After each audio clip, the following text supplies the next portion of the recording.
Thanks for tuning in to Barbershop Sports Talk. Oh, we're back with Barbershop Sports Talk, and we still have Kenney Sem with us, scouting expert for 247 Sports, as we recap this divisional round of NFL football and talk about some of these NFC and AFC championship games. We just got done talking about the AFC. Now let's get to the NFC.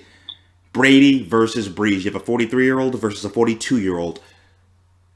The Buccaneers finally get it done. Before we get to that, I do want to say this.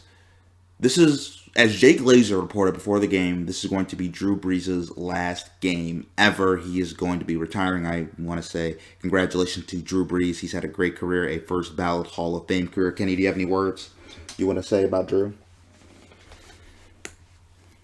Drew Brees, first ballot Hall of Famer,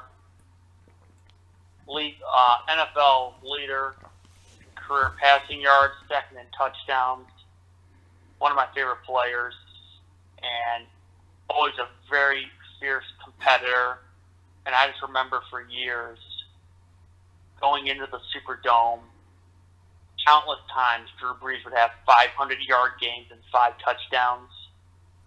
From a fantasy standpoint, great fantasy player over the years, and he's really come a long way from being lowly recruited to no Texas schools, being from Texas, worked his way to a second-round pick, and really turned his career around after the shoulder surgery.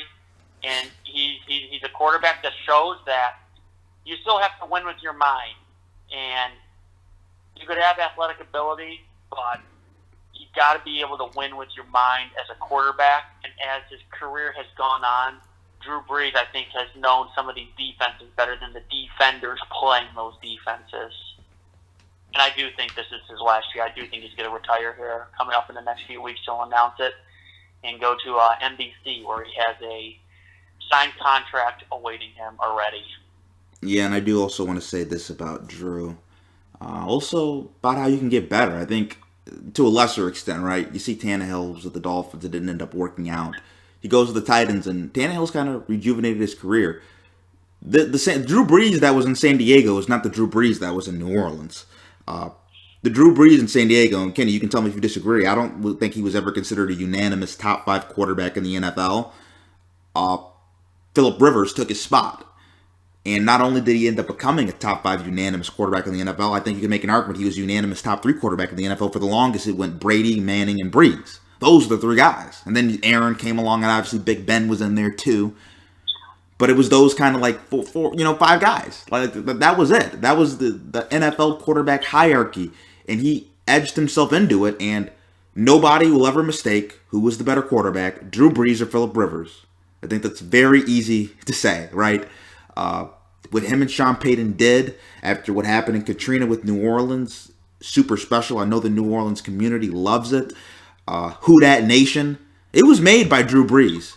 We all talk about Lucas Oil's, the house that Peyton built. Like, this is Drew's town.